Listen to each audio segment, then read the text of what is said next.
कुढ़नी विधानसभा के विभिन्न क्षेत्रों में भूतपूर्व उप मुख्यमंत्री सुशील मोदी ने भ्रमण किए और भ्रमण के क्रम में ही उन्होंने जोरदार हमला किए नीतीश कुमार के ऊपर। उन्होंने कहा कि सुप्रीम कोर्ट अति पिछड़ों के आरक्षण के लिए एक आयोग का गठन किया था और उस आयोग की रिपोर्ट को ये सार्वजनिक नहीं किए, जिस कारण नगर निगम में अति पिछड़ों को ये नए लोगों को मौका मिलने से वे वंचित रह गए। और इसके साथ ही ये नगर निगम के चुनाव की तिथि भी जल्दबाजी में घोषित कर दिए, जिससे पुनः फिर नए लोगों को मौका नहीं मिला।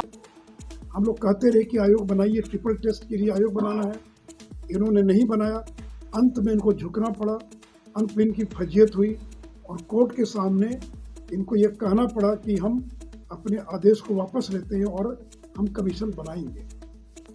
तो इनके कारण चुनाव टला, चुनाव रुका और अब फिर जो है ये सुप्रीम कोर्ट के निर्देश का उल्लंघन करके जल्दबाजी में चुनाव कराने क्या जरूरत थी? भी आपको जब रिपोर्ट 30 तारीख को मिली आयोग की रिपोर्ट तो पब्लिक क्यों नहीं किया? हर आदमी पढ़ता देखता, 5 दिन 7 दिन का समय देते, आप अध्ययन करते, आप तब आप आयोग को भेजते और तब चुनाव की अधिसूचना जारी होती, नए सिरे से अधिसूचना जारी होती।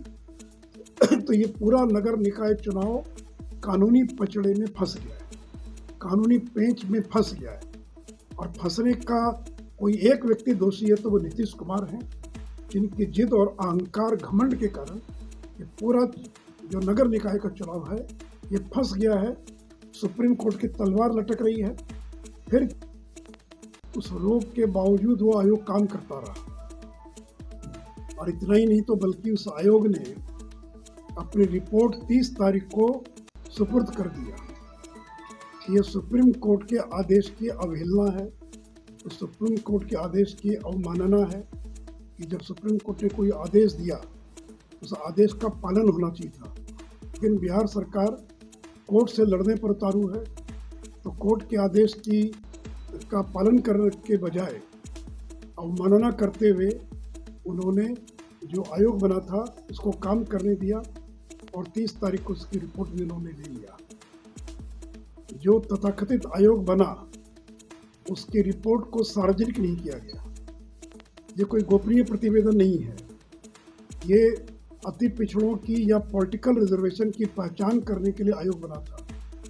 तो बिहार के लोगों को इस बात को जानने का अधिकार है कि किन किन वर्गों को या जातियों को आरक्षण मिलेगा और किन को नहीं मिलेगा। अब मुझे अगर जानना या किसी XYZ को जानना तो कैसे जानेगा? तो आपने इस रिपोर्ट को क्यों नहीं सार्वजनिक किया? तो पहले तो इस रिपोर्ट को सार्वजनिक किया जाना चाहिए था और तब अध्ययन करने के बाद आप आगे की कार्रवाई करते। लेकिन कल जब 2 बजे मैंने जारी कर दिया सुप्रीम कोर्ट के आदेश को, तो अफरा तफरी में जल्दबाजी में रात को 10 बजे उन्होंने निकाय चुनाव का ऐलान कर दिया।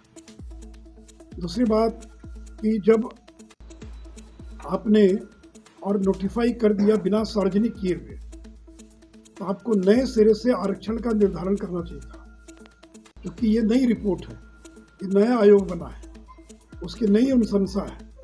हो सकता है कि इसकी अनुशंसा वही हो जो पुरानी से मिलती जुलती हो, लेकिन जब नया आयोग गठित किया उसकी अनुशंसा आई तो नए सिरे से आपको आरक्षण के प्रावधानों का पालन करते हुए निर्धारण करना चाहिए था, कौन वार्ड, कौन नगर निकाय रिजर्व होगा, क्या होगा।